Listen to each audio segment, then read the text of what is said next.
Ok, shalom, shalom, shalom. Encore une fois, na tukutani na ekolo ya baponami, ekolo baponama.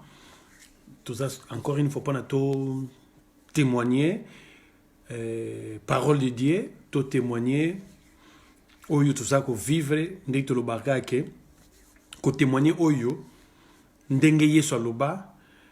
Naza koloba oyo na yoki papa na naza koloba naza koloba oyo papa na ngai aza kosala oyo na moni papa aza kosala yango ngape naza kosala oyo na moni papa aza koloba yango pe ngai nazali koloba oyo papa atindi ngai yango ngai naza kosala ndenge papa atinda ngai ndenge ngape natindi bino ndenge papa alinga ngai ndenge ngape nalingaka bino ndenge bozaya mokilité nazaya mokilité bino bozaya mokili donc yesu azaki égoïste azaki hypocrisie donc apesa biso nyonso oyo ya mona ayoka pe asala mpona biso pe toyoka tomona tosala donc yango nde ezalaka presque témoignage na ngai nalobaka yango mingi.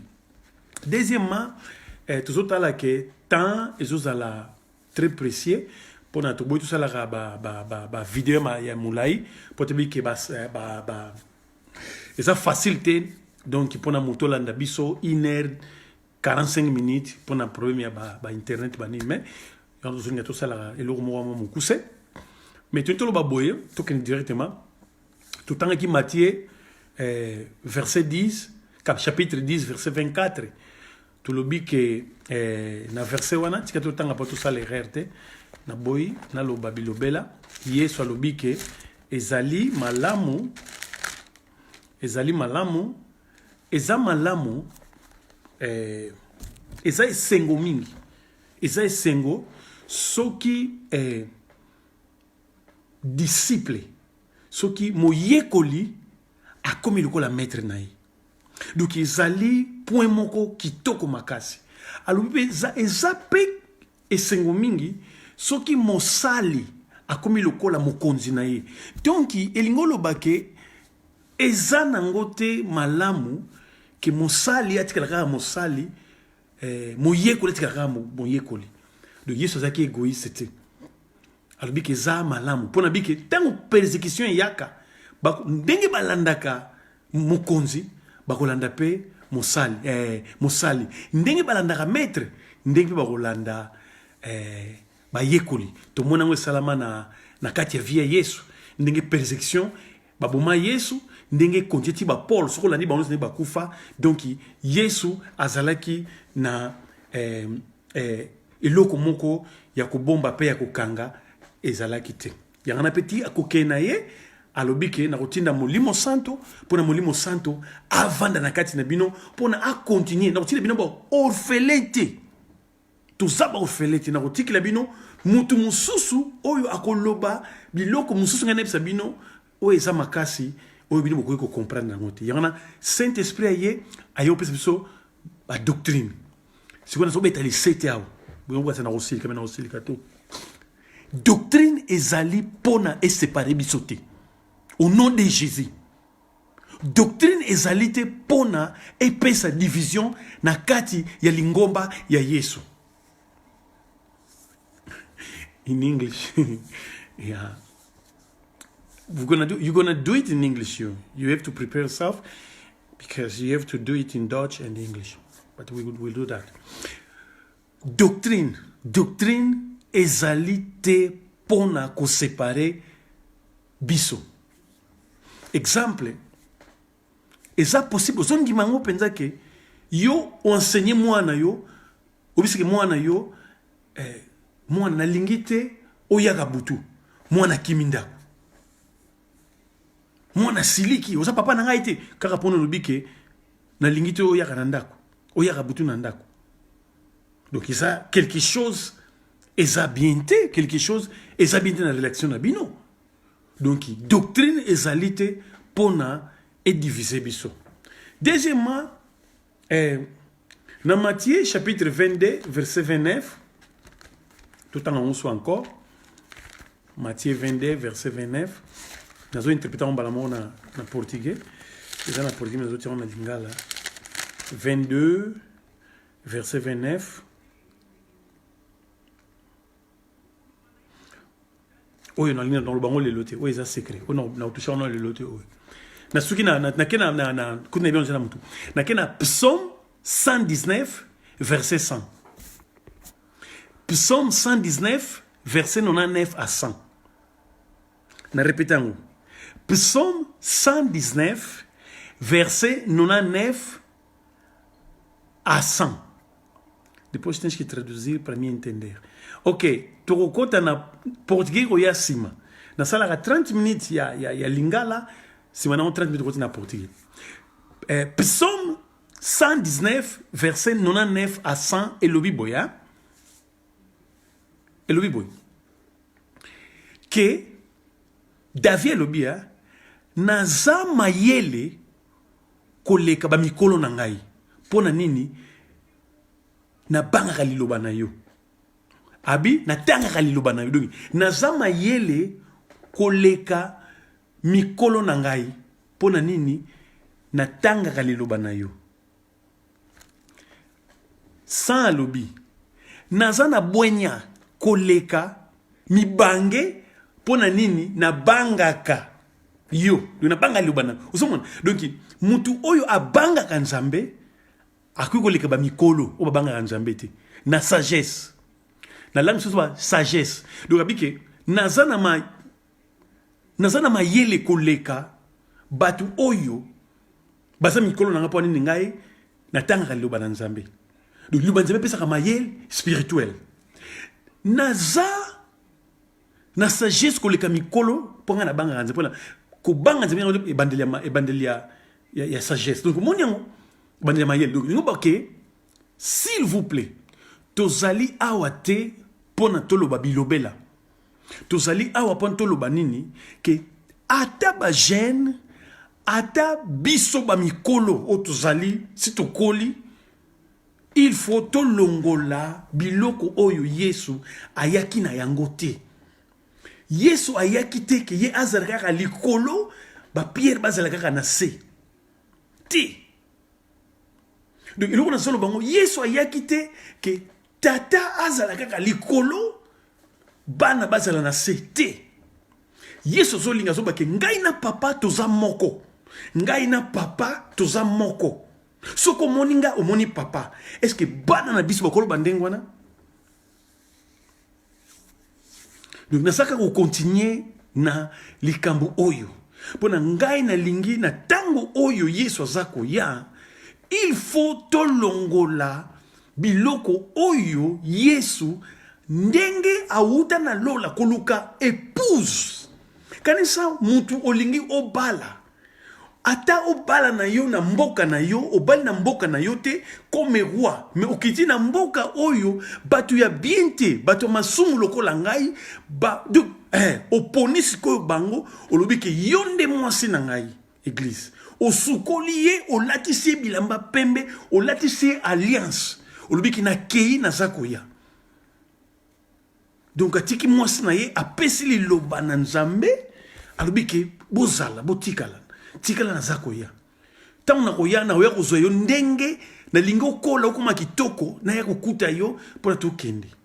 Sikoyo atika ba orientation yango na zo beta na zako loba kaka na zo beta marto na mitema ya mabanga ndenge Jeremia lobango. Na zo beta marto na mitema ya mabanga ke totika makambu oyo. Mobali aza na esengo te. Mobali oya kufa oya futa oya ya azana esengo te soki basali soki bakonzi baza ko minimiser bayekoli pe baza ko minimiser basali na bango elikolo bani ba biso ba papa tango bana babotami eu disse que depois tenho a sessão em português, então eu tenho muita gente, até em inglês. I need also to do it in English because I have also people that they're asking me to do it in English. But I have to follow the order. I'm starting with English and I'm going I'm starting with Lingala, and I'm going to Portuguese. I'll get there. Malembe, devagar, vamos chegando. Porque tem pessoas também que precisam ouvir isso, que falam Lingala, conforme eu também falo Lingala. Então, depois vou explicar, Mano Alexandre. Então, o que eu estou dizendo, o Nena Lubakizali, Yesu alingi te. Bible liloba batikile biso, elingi yango te. Tangu mwana abotami, ezali responsabilité de papa, ndenge na zoloba. Que il faut prendre soin spirituel.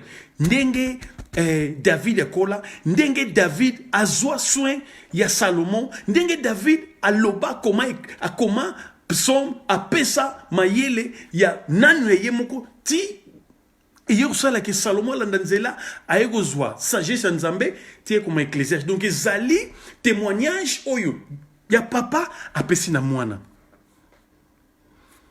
Et loko oyo faut vendre la biso bien. To ki ma responsabilité na biso te. OK? Sikoyo eloko oyo naza ko telemila troisième ezali ke oyo auti guerre aza ko poser munduki. Na oyo simbi munduki aza ko kende guerre. Réellement oyo auti guerre aza ko poser munduki aza une expérience. Oyo aza ko kende guerre aza une expérience te. Sikoyo tozana besoin ndenge tomonaka ba généraux o baza batikalaka soka auti guerre ye akomi généraux avant ce qu'on a bureau. Apesaka expérience na ye nyonso na basoda o baza kokenda Afghanistan basoda ye mutu ayebi faut pesa orientation ke ndenge nini kokende ye azana sima azali wana pona ye auti. Mais biso erreur koma nini ezali ke mutu oyo auti guerre azana lufundu pona bimi vivant lokola za ministre lokola za papa ministre na zoloba les 5 ministères: apôtre, prophète, évangéliste, pasteur, enseignant, docteur de la loi. Donc, biso batu wuti guerre. Biso batu toza na expérience songolo. Na bolingo. Na vie. Na sagesse. Na âge. Toye. Toza na orgueil. Na bagalon na biso. Tokangi. Oyo azako kende, lokola auti université.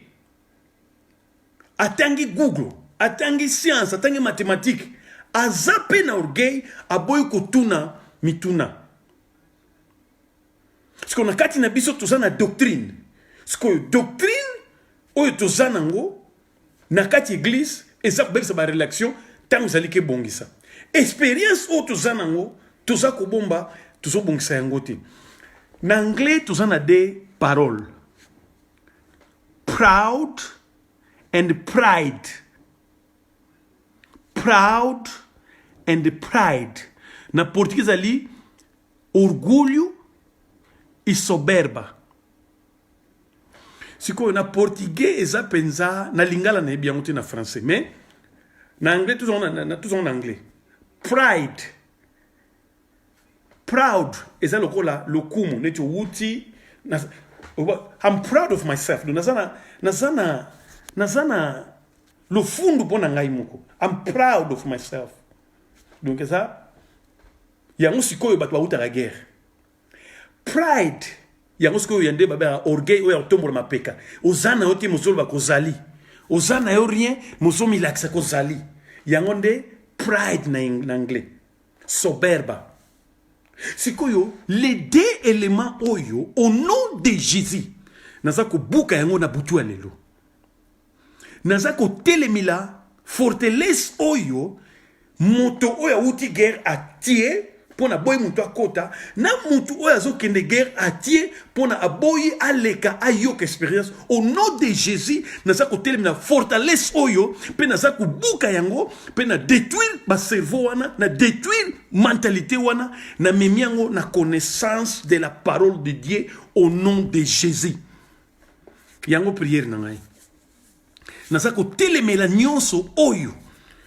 et comment forteresse et comment et munene tellement lokola blocage moko et kanga lokola bakanga ka ba mignette na mutu pona mutu a comprendre et loko yote ezala ministre ezala mosali ezala moyekoli ezala biso nyonso au nom de Jésus na kati ya lingomba église na telemeli molimo oyo pona yango mdizo sala nini ezo telemisa ba faux prophète ezo bimisa ba faux apôtre ezo bimisa ba faux enseignement na ba faux enseignants na tango Yesu bazalaki na tango apôtre Paul bazalaki donc eza likambo ya kotika yango te oyo akomona yango mabe yana Bible lobike levira muke etombolaka mas donc ngo bake farine etomboma elgolo bake pati etombomaka levira muke ya mutu etombolaka pati elingolo bake soki levira muke zapa na yo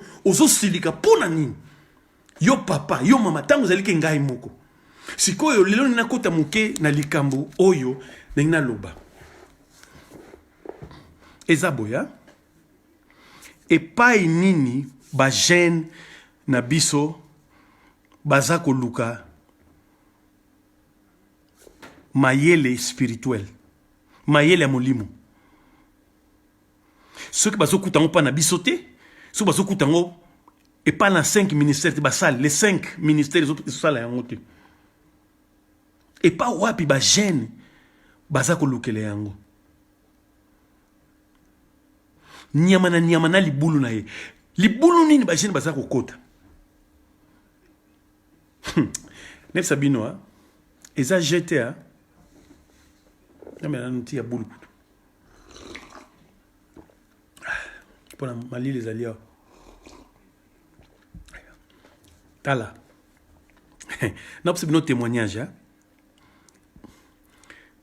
bana na biso bofungola miso nefsa bino mabulu o bana bakoti okondimelanga mpenza okosala na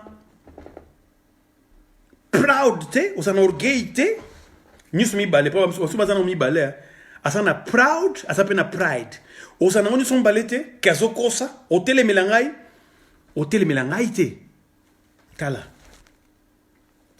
na opesa témoignage bana na biso au nom de Jésus bazala kubunga te mais na lingi to confesser négativité mais to kine uzwa bango babomba ni wapi na réseaux sociaux papa mama benga ngai na peso ba témoignage na boité pona kolo bango boité benga ngai numéro ezali plus 49 152 14 65 10 97 benganga na koyebisa yo place nini eloko nini za kosalama naba université place bana bazokenzo mayele ya mokili mayele universel mayele ya mokili kuna bazotombola mingi mentalité bongo balbike mutu ya bo de balingi te esprit ndenge apôtre Paul aloba balingi donc nzambe ya mokili oyo akangi bongo ya moto kuna baza kotombola mentalité baza ko fonder ba capacité oyo moto aza nango te tango bibi zobenga biso tout ça ba vase ya mabele bango bazo benga mentalité oyo eza eloko moko okosala nyonso okozala donc ba jeune ce que bazo pesa ngona ba classe na ba université yana bana ba koma boy eza yango te ba pesi ba épreuve siko bazo profiter ba phénomène oyo ezoleka na mokili oyo Yesu aloba yango oyo Yesu asa pesa biso bazo laksa comme épreuve ya bana ki baza capable ki tali kambuboy donc baza ko sala landaka ba discours ya ba grand président landa discours ya Poutine ndenga za ko fungola qu'est-ce que c'est non nouvelle temps tout ça nova era new era okoyoka ndenge baza kokotsa bana baza komona lokola aza capable ya boye donc aza na besoin tata te aza na besoin mama te mpona na classe bazoyebisa ye boye eza boye amoni boye mais nanu ake guerre te eza grave bocomprendre eloko nazoyebisa bino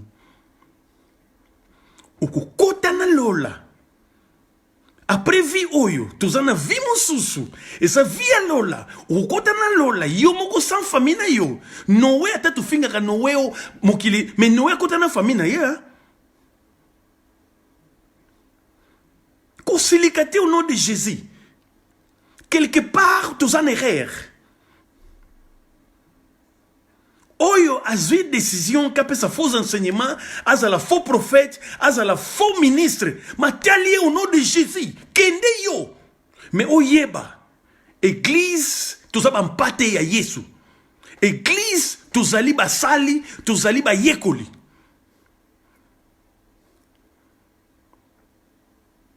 na lingelo koneza la bien clair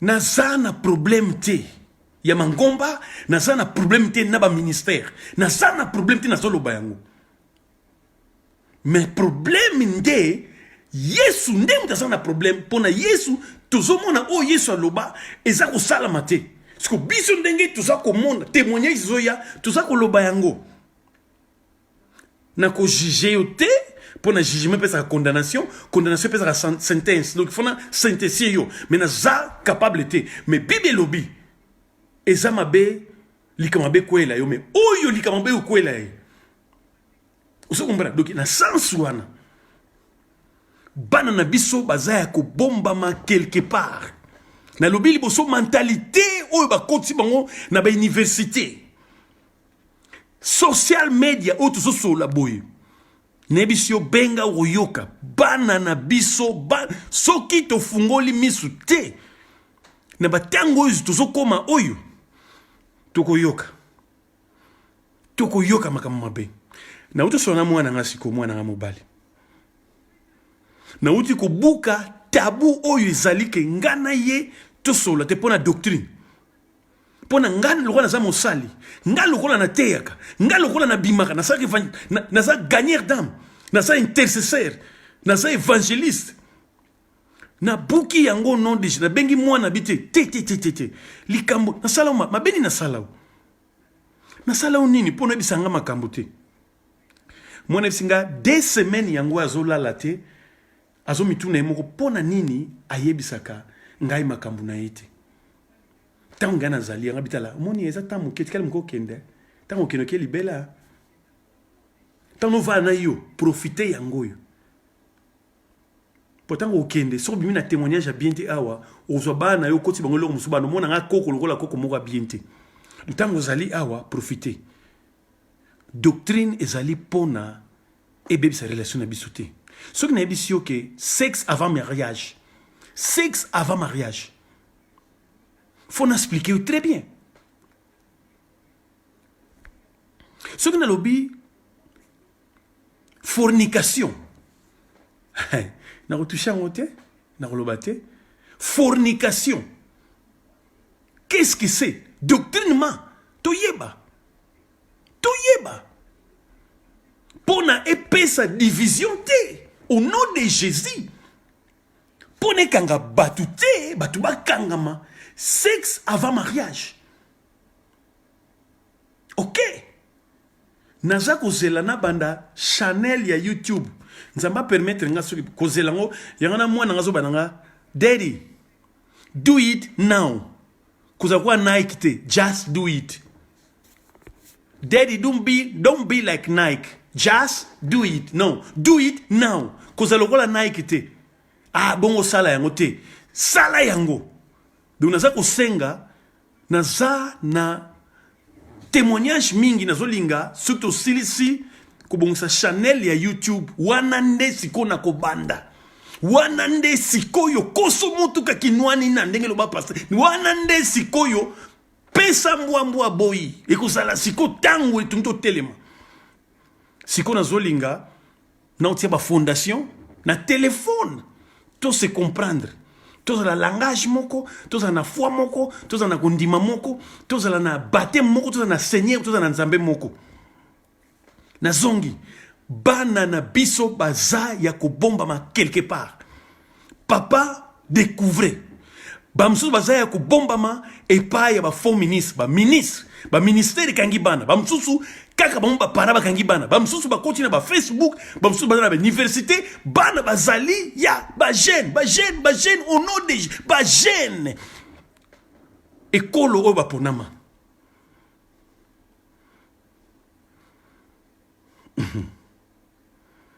Boyebi sensualité? Sexualité te. Sensualité. Kolula.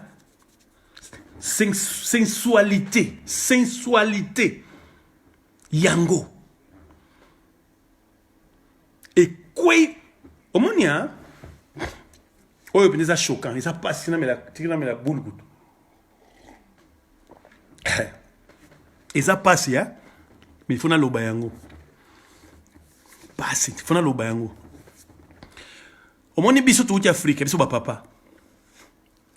Tant to kangami na ba voyage, na ba radio, na ba séminaire pour na kobuka malédiction familière. Toujours voyager, toujours kende misika, toujours sala, toujours pesa, toujours leka ba air na ba air pour na kobuka malédiction familière. Bana na biso baza wapi? Et ça passe, il y a que et vous choquez batuming mais ça la vérité, il y a que tala levir, sur ça na moi levir muke longola. Levir ba bengo na Bible bengo lisumu. Tangu tozo l'exatan ya ko buka ba malédiction familière, tout ya Afrique to ye awa na ba malédiction familière na biso. C'est lo ba msusu ngaite. Ngai na sakuna te. Na ko te pe ngote na boy na za na shock na batu. Mais oye ko ya. Tangu tuzo ba tangu ba 12h ba 18h ba 0h tuzo kubuka ba lien familière tuzo kubuka ba lien familière naza kubebisa na Mbanza Kongo naza kubebisa na Kulungongo naza kubebisa oyo tuzo kende na ba mboka tuzo kende na ba Belgique tuzo kende na ba Paris tuzo kende na ba séminaire tuzo kende bana na yo ba bomba mi wapi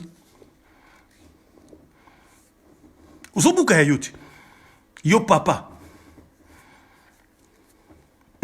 Faut-il na ngam na lobi yango. Et ça la vérité bozo mona yango. Ngate na lobi yango.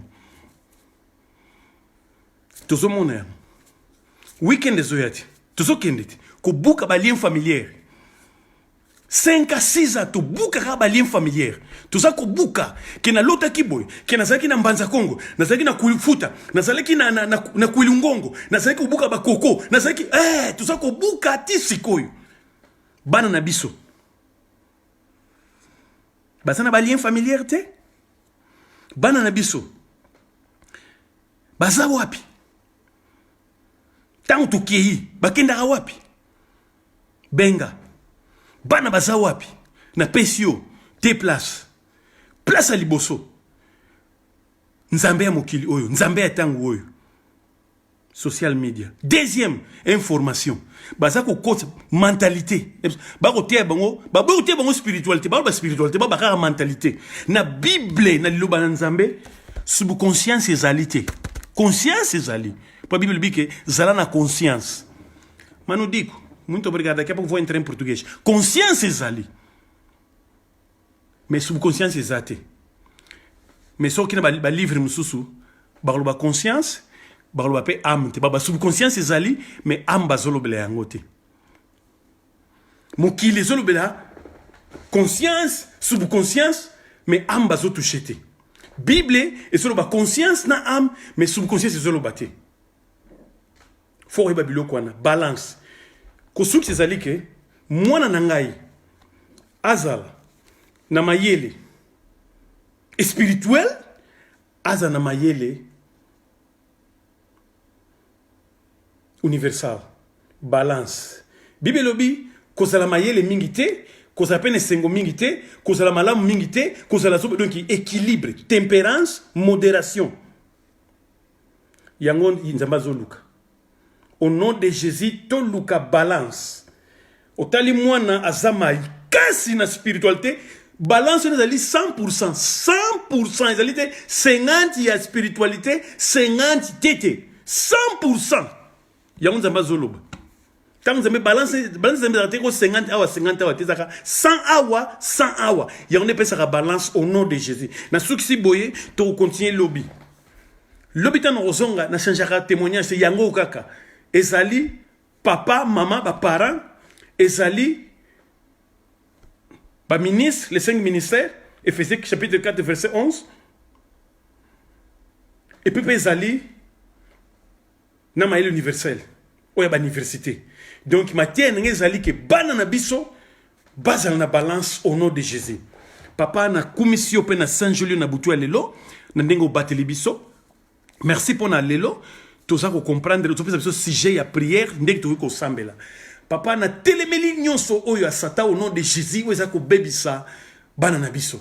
Papa na tiki famille biso na maboko na yo, na tiki mama na ngai oyo madre na ngai mankenda na maboko na yo. Papa guérir au nom de Jésus.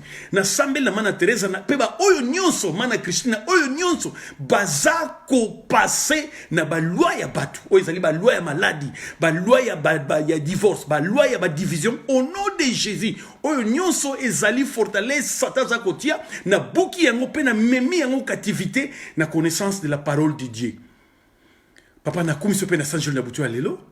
Natiki bana na biso na maboko na yo, zala na bango, touche bango, pesa biso, hallelujah, courage wana longola biso molimo ya kobanga au nom de Jésus, molimo boyuma izala musika na biso, to banda kote ya bana na biso, pona base wa sali, baeba ke mokili oyo ezaka ka mokili oyo te, tozana monde spirituel, pete ko vivre yango après liwa papa. Tokum sepito sanjo na butu alelo, totiki mboka na biso Angola na maboko na yo, totiki Congo na maboko na yo, totiki Afrique momba na maboko na yo papa, totiki ba mboka nyonso mokili, totiki ba konzi oyo baza ko tambola bien te baza ko konsa ba loi pona ba détruire bato. Mais yo lobi ke ozako permettre te pona biso tozali awa pona minayo ba juste tozali na mokili oyo. Battez la juste na juste moko au nom de Jésus. Battez la bango oba ponama oyo benga bango kolo mal ekutoucher bango te au nom de Jésus. Nasana kondima ke bana na biso likolo na kondima na biso loba ke so kondimeli Yesu ndako ne uzala sauver nasana kondima bana so baza sauver petit hallelujah tokokoma na suka tokomona bana bazali kobika kolo Yesu pesa biso makasi wana longola biso orgueil wana au nom de Jésus ke biso nyonso tozana besoin ya mutu nyonso tozana besoin koyokana pour tozala kimia papa na kumsi pe na Sanjolio Ozanzambe makila no yeko na mabelete et sukula biso longola biso ba maladi na kati ya nzoto na biso et longola biso na lifelo et longola biso et longola biso masumu et longola biso ba malédiction et longola biso ba oyo ba loba oyo ba sala na ba vie na biso yango toza sauvé au nom de Jésus tango ko ya tuti tika te papa soko yele loto kenayo poza nzambe malamu na butu elelo ya resolo na biso encore ya ko aspirer biso molimo santo to commission Molimo santo pesa biso inspiration, pesa biso témoignage, pesa biso oyo Yesu azako kanisa, oyo nzambe azako kanisa, pesa biso monisa biso oyo nzambe azako sala, monisa biso oyo nzambe azako loba, to yoka yango, petia biso na kati ya conseil na ba réunion nzambe, tozala pour tozala partie ba prophète oyo tozako loba, ainsi disent les seigneurs. Tozala na ndengwana pona yo molimo santo usana kati na biso, poza ko témoigner na kati na biso na kombo na Yesu Kristo Sanjolio. Amen. Amen. Amen. Ok, daqui a Tosisi Awa, daqui a 10 minutos, 10, 7 minutos, vou entrar em português, vou continuar com português, mas conseil a lingala yango na suksi, ezali nini? Ona lobi lelo. Ezali ke papa tika orgueil. Pona muto oti guerre, tango zongi, okokufa na malaria, okokufa na sida, place outaki oyebite, okokufa na maladie. Il y a une connaissance oyebe, expérience osana ngo faut partager. Yo pozo kende. Oyebite soko ozonga. Tika lufundu. Tika oyo oyebi na mutu. Nano kina terente. Oyo yekoli eza connaissance. Mais nano kina terente zoa expérience. Bisombale toza na esengo. Po toboyi ke lobi mutu auti guerre akufi. tozolakisa musapi oyo noni ko akei te tozobana tomoni akei te akufi mpona nini mpona biso tosali misala na biso te mpe basali na nzambe naza koloba susu tobongisa bampate mpona yesu aza koya tosukisi boye na kombo na yesu amen daqui a 10 minutos português thank you mano Gabriel